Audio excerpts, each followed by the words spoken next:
Warahmatullahi wabarakatuh. Alhamdulillah, salatu wassalamu ala Rasulillah wa ala alihi wa sahbihi wa mawalah, amma ba'du. Abadan ibu-ibu jamaah asyatur rahimakumullah. Kita sudah berada di area Masjid Quba, dan di hadapan saya ini ada Masjid Quba. Tentu dahulu ketika awal kedatangan Nabi SAW belum ada masjid sebesar ini. Walaupun tadi saya di bus katakan ini adalah awal masjid yang dibangun oleh Rasul SAW, dan beliau bangun bersama dengan para sahabat. Beberapa riwayat tentang kehadiran Nabi di sini, ada yang mengatakan beliau sampai di tempat ini tanggal 8 Rabiul Awal, dan beliau menetap 4 hari. Selama 4 hari itulah beliau membangun bersama para sahabat masjid ini. Dan tanggal 12 Rabiul Awal beliau bergerak menuju ke Masjid Nabawi yang sekarang. Nah, ini adalah di samping masjid pertama. Di sini pula lah para sahabat menunggu Rasul SAW ketika beliau berhijrah dari Makkah. Jadi mereka menunggu di sini. Setiap hari mereka datang menunggu kehadiran Nabi SAW.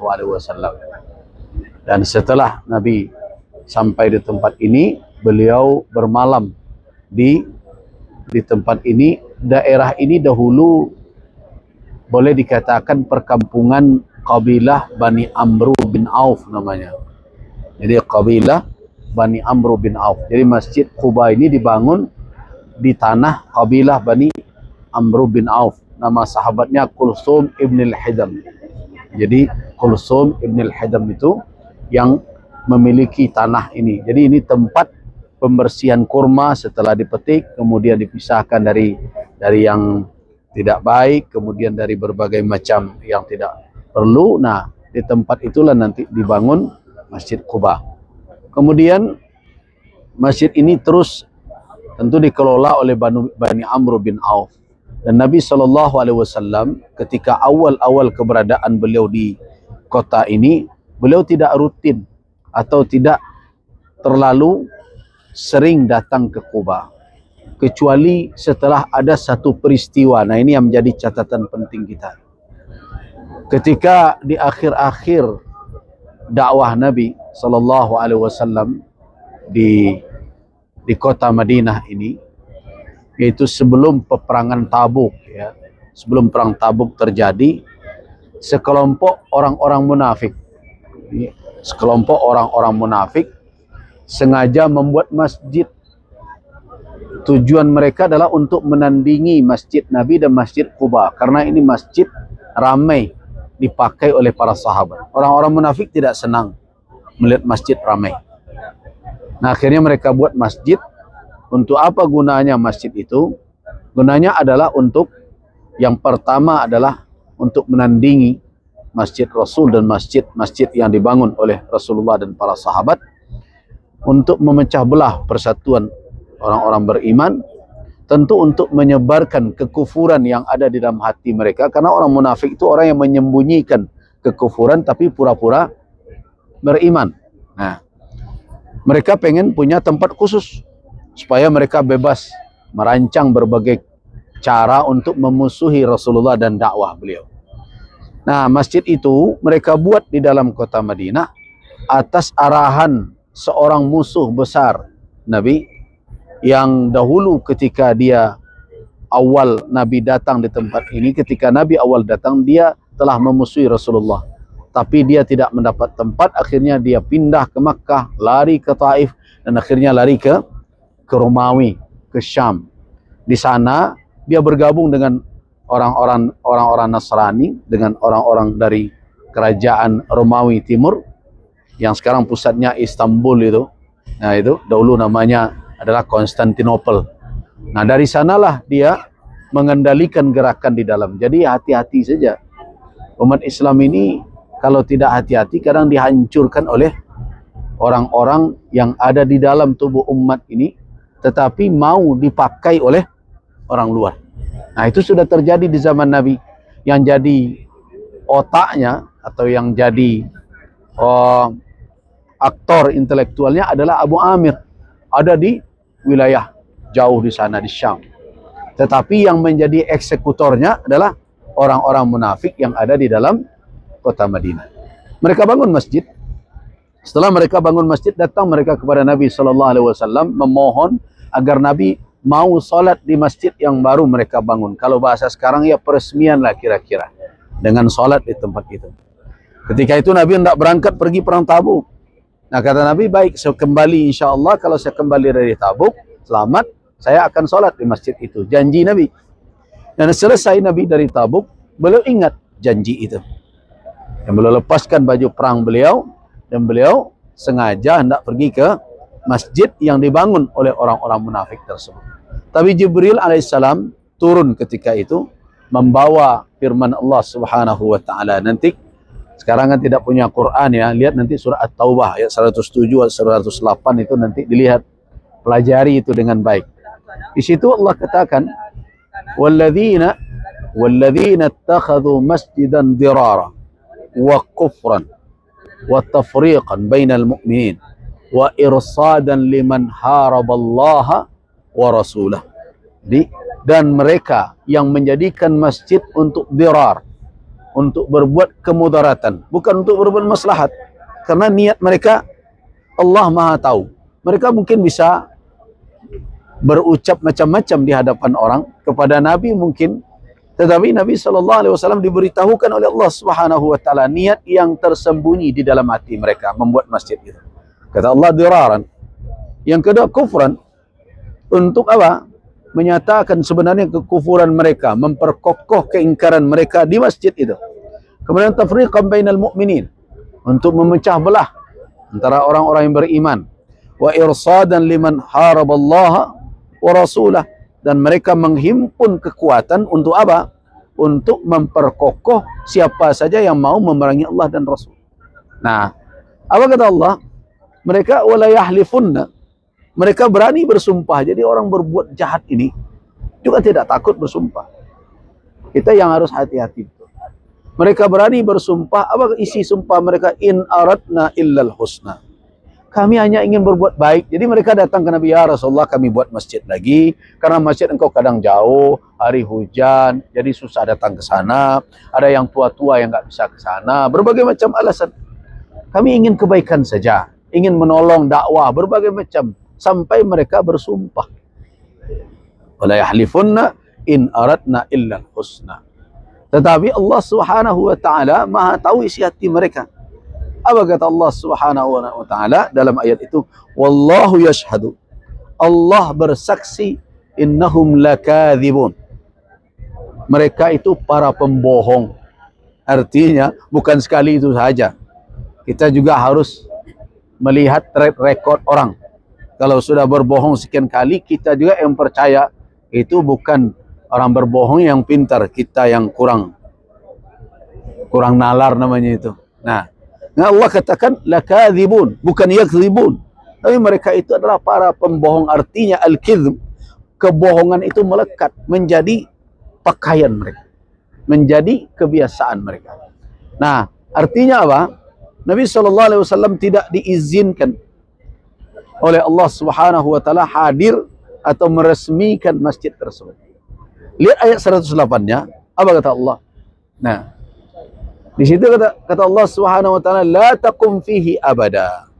Jangan kamu berdiri melakukan salat di tempat itu, di masjid itu selamanya.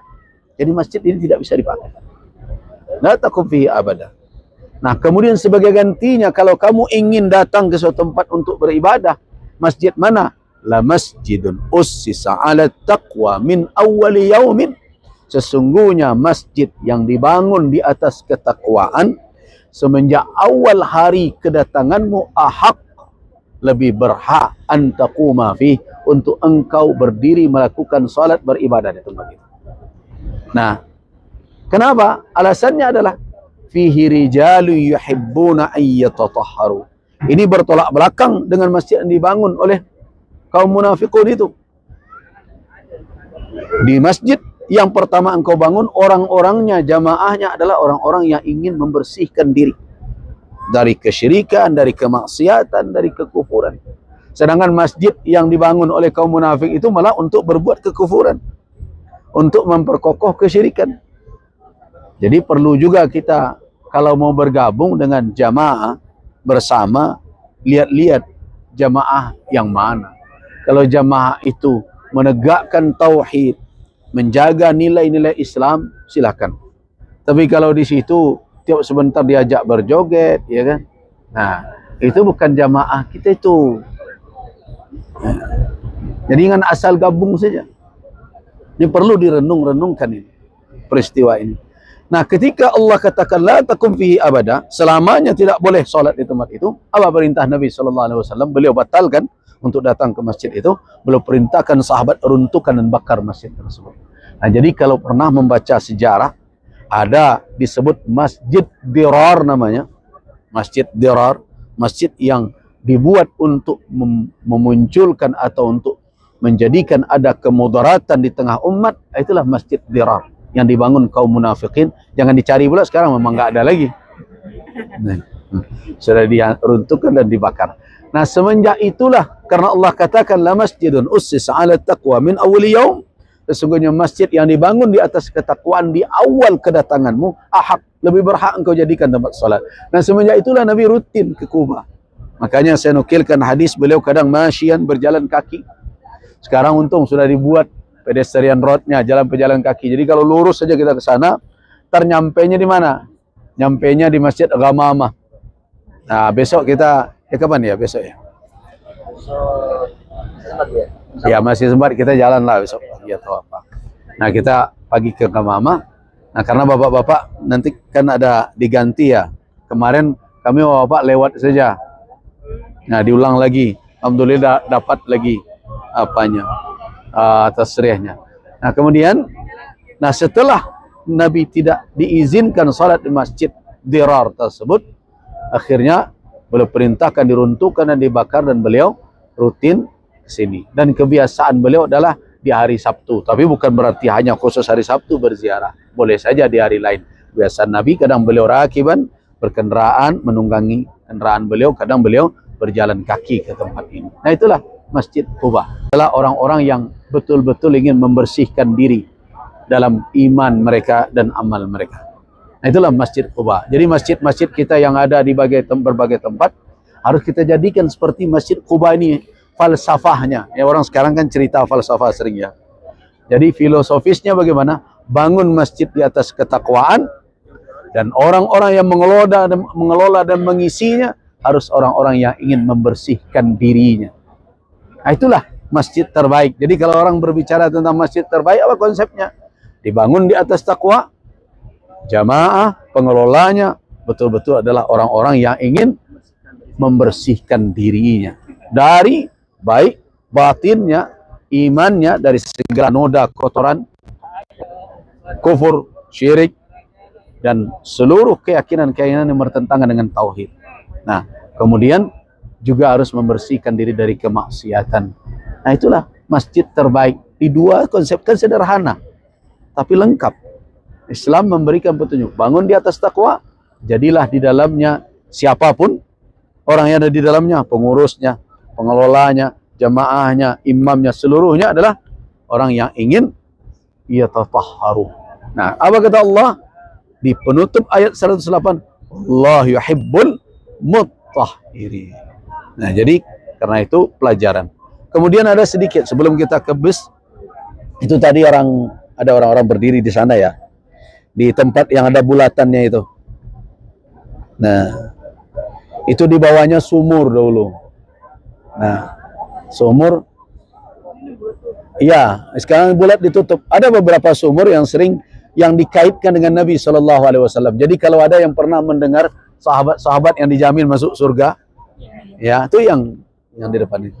Nah, yang marmernya bulat itu. Nah, itu. Nah, itu terkenal dengan nama Bi'r Khatam namanya. Bi'r Khatam ini sebenarnya sumur cincin kalau kita artikan. Sebelumnya namanya Bi'r Aris. Nah, jadi sumur ini adalah tempat Nabi dahulu sering ke sini. Kalau ke Kuba beliau di sana, kadang beliau berjuntai kaki beliau di sana, merendam, kemudian kadang beliau membersihkan diri di sana. Dan pada suatu kali beliau sedang berjunta di sana, kemudian ada yang mengawal di luar pagarnya, dan dia memang sengaja, saya ingin jadi bawa penjaga pintu tempat Nabi membersihkan diri. Tiba-tiba masuk Abu Bakar, minta izin. Ya Rasulullah, ada yang minta izin. Siapa? Abu Bakar. Kata Nabi, ya izinkanlah, dan beritahu dia bahwa dia adalah penduduk surga. Jadi kalau ada orang-orang yang mubasysyarun, diberi berita akan masuk surga, karena ada 10 ya totalnya, tapi ada beberapa orang dalam satu hadis itu terjadinya di sini, beliau mengucapkan itu. Nah, sumur ini setiap orang datang senang berada di situ. Nah, sampailah peristiwanya pada masa Utsman ibn Affan. Kenapa dia berubah menjadi Bi'rul Khatam atau sumur cincin? Rasulullah kan punya cincin yang biasa beliau pakai untuk stempel. Jadi kalau beliau berkirim surat, maka stempel beliau adalah cincin tadi. Nah, sekarang kan banyak itu logonya Muhammad Rasulullah itu. Nah, itu cincin Nabi seperti itu. Nah, itu berpindah dari tangan Rasul ke Abu Bakar. Setelah Rasul wafat, maka di tangan Abu Bakar sebagai khalifah. Setelah Abu Bakar pindah ke tangan Umar bin Al-Khattab sebagai khalifah. Tiba pada masa Utsman, tentu berada di tangan Utsman ibn Affan. Utsman juga rajin ke sini karena para sahabat senang kalau Nabi berada di suatu tempat, mereka senang berada di sana. Itu kebiasaan para sahabat. Nah, kemudian tapi bukan berarti nanti sisa saya juga dipakai ya. Saya tidak termasuk yang seperti itu, gitu. Itu asarun Nabi, gitu. Ya, atau tempat-tempat yang Nabi berada di situ. Ya, senang mereka berada di situ untuk meniru Rasul, untuk menumbuhkan rasa cinta kepada Nabi. Sampai pada masa Utsman bin Affan ketika berada di sini, cincin Nabi itu jatuh. Nah, jatuh ke dalam sumur ini. Nah, berhari-hari dikuras sumur, dicari nggak ketemu-ketemu sampai sekarang. Siapa yang mau nyoba nggak apa-apa juga cari. Sampai hari ini nggak ketemu itu cincin. Nah, makanya kemudian terkenal nama Bi'rul Khatam. Jadi sebenarnya ada sumur-sumur yang itu ada kaitannya dengan hadis Nabi SAW. Termasuk juga ada sumur yang Nabi kalau wafat nanti beliau berpesan ambilkan dari sumur itu air untuk memandikan beliau. Dan itu banyak, ada 7 sumur di kota Madinah yang ada kaitannya dengan Nabi, dengan hadis-hadis Nabi SAW. Orang sering menamaikan itu abar nabawiyah namanya, sumur-sumur yang ada kaitannya dengan Nabi SAW. Nah, itulah kira-kira keberadaan kita di sini. Dan ambillah pelajaran berharga, bukan hanya sekedar kita datang, sholat, selesai. Dan tidak perlulah kamera yang menjadi andalan. Yang menjadi andalan adalah kamera batin kita, supaya kita ingat sampai kapanpun. Demikian.